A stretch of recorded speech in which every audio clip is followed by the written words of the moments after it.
Hello everyone, watch this review here with some exciting news. Well, exciting for me at any rate. Your own excitement levels may vary, but I finally visited the Nintendo World Store in New York. For those of you not familiar with it, it originally opened in 2001 as the Pokemon Store, capitalizing off the insane merchandising machine known as Pokemon. Well, it was an absolute juggernaut at the time, and I believe most of us were probably into it, so I don't need to explain too much there. But it opened in 2001, and I kept meaning to go there, but then it closed in around 2005 and reopened as the Nintendo Store, and I finally got a chance to visit today. So it's just in the area, but wow. A little disappointed. Back when it was still the Poke Center or Pokemon Center or whatever, it was literally like whenever you see photos of it, like the floor space was absolutely crammed. They'd have like gigantic plushes and everything, but I guess between the economy and just like downsizing the store for whatever reason, I mean, it's just a lot smaller now. There are like a few smaller aisles that sold some Pokemon specific stuff on the ground floor than just like a lot of generic video games you could buy anywhere. I was hoping for a lot of like the Nintendo exclusives, but no such luck. I should have taken pictures while I was there. But I only would have had my cell phone camera on me, so it probably wouldn't have done much good. But on the ground floor, they had like some of those candy things that I've done in some of my videos, including the bomb ones, which I hadn't previously seen sold anywhere except for that one time at Toys R Us.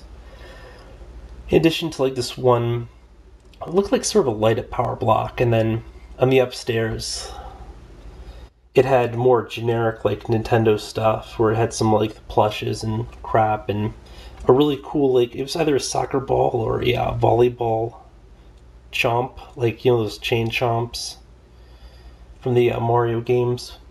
I was gonna pick that up, but I remembered I don't play soccer or volleyball, so didn't see a lot of point. I did buy one little thing though. But believe me, there were quite a few minor things that tempt me, although not as much as you'd think, just because, not as much unique merchandise, and because they had a lot of the Mario figures I'd previously reviewed, and I mean, they had some plushes that were unique to like the other franchises, but it's just nothing terribly exciting. Then even like the Pokemon stuff, it was pretty reamed out. They only had like two plushes, like the Kyogre and the Jigglypuff. I think it was a Jigglypuff or Nigglypuff, but neither one I really cared about, so I ended up picking up one memento though. Back when the store was still running, they had giant plushes of a character, which I kept meaning to go there because I wanted to pick up a plush at the time, but now I guess I had to settle for the nice almost next best thing, a mini Suicune figure.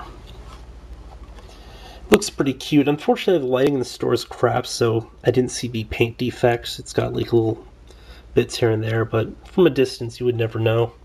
It ran me $5, which is kind of the same price for the individual carded Pokemon figures at normal retailers, except for those are like a lot bigger. So, but as far as I'm aware, they don't sell these in normal stores, so it's still a kind of cool thing. And on the back, it's got this more generic thing.